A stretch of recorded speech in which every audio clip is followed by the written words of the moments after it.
At 21 years old, a young graduate student at Cambridge University received news that would shatter the foundation of most human lives. Stephen Hawking was diagnosed with a rare, early-onset, slow-progressing form of motor neuron disease, widely known as ALS. The medical consensus was grim and uncompromising, offering him a life expectancy of merely 2 years. He was told his body would rapidly betray him, systematically shutting down voluntary muscle control while leaving his brilliant mind entirely intact, trapped inside a failing physical vessel. How does an individual, staring into the abyss of such a profound physical prison, not only survive, but expand their consciousness to unravel the very secrets of the universe? The immediate aftermath of the diagnosis was a terrifying descent into existential despair. Hawking isolated himself in his room, listening to the heavy, dramatic operas of Richard Wagner, grappling with the perceived futility of continuing his doctoral research when his future had been so violently truncated. This reaction is a deeply human response to catastrophic trauma, a period where the crushing weight of impending mortality eclipses all ambition and hope. It is the dark night of the soul, where the mind reels from a sudden involuntary loss of control over one's own destiny. Yet within this dark crucible of uncertainty, a profound psychological transformation began to take shape. He initiated a powerful survival mechanism known as cognitive reframing. This psychological strategy focuses on consciously shifting how one interprets and perceives a situation, fundamentally altering the emotional response to an uncontrollable stressor. Instead of fixating on the rapid, inevitable decay of his physical form, Hawking redirected the entirety of his vital energy toward the one domain the disease could not touch. His mind became his ultimate sanctuary, an infinite landscape where gravity, time, and biological limitations ceased to exist. He stopped mourning the body he was losing and began to fiercely cultivate the intellect he retained. By abandoning the expectation of a normal physical life, he developed a highly specialized mental discipline.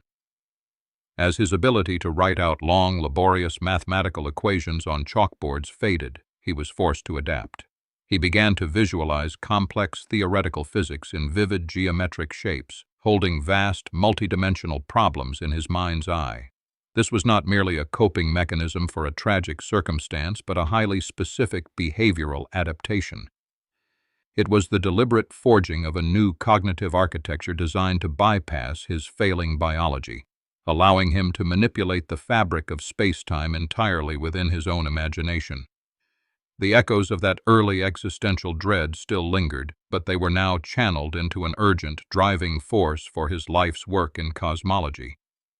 Hawking realized that if his time was severely limited, the intrinsic value of that time was infinitely magnified. He married Jane Wilde shortly after his diagnosis, a pivotal decision he later credited as giving him something to live for, anchoring his abstract cosmic explorations to a deeply personal, human reality. This profound emotional anchor fostered a robust sense of self-efficacy. In psychological terms, self-efficacy is the deeply held belief in one's own capacity to execute the behaviors necessary to achieve specific goals. Hawking cultivated an unbreakable belief that he could still uncover the universe's deepest truths, regardless of the mounting physical barriers closing in around him. As the years miraculously defied the initial medical prognosis, his physical condition inevitably worsened, eventually forcing him into a wheelchair. Yet, his intellectual output exploded. He began publishing groundbreaking theories on black holes and the origins of the universe that shook the foundations of modern physics.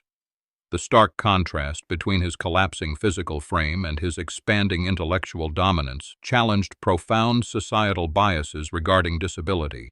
The world often equates physical limitation with diminished cognitive capability, a dangerous stereotype threat that can crush the ambitions of the marginalized.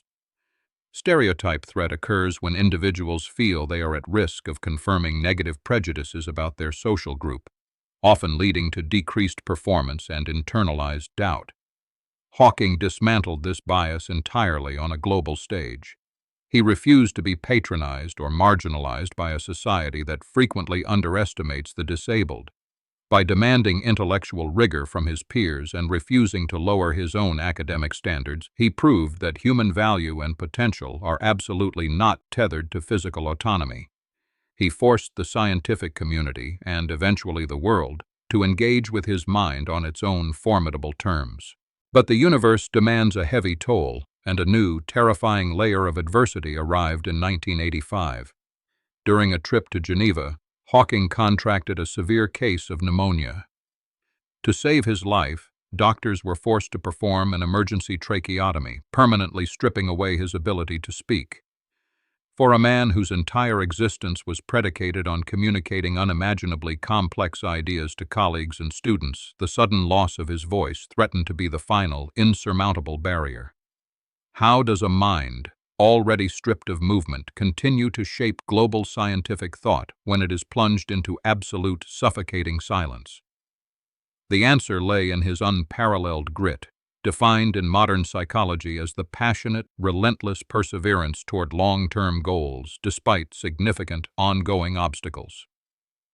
Hawking refused to accept silence as his final chapter.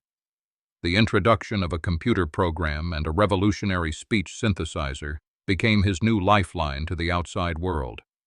Initially operated by a hand switch and later, as his motor function further declined, by a single twitching muscle in his cheek, this technology allowed him to painstakingly select words from a screen. The process was agonizingly slow, reducing his communication to mere words per minute. Yet, in a masterclass of psychological resilience, he weaponized this severe limitation.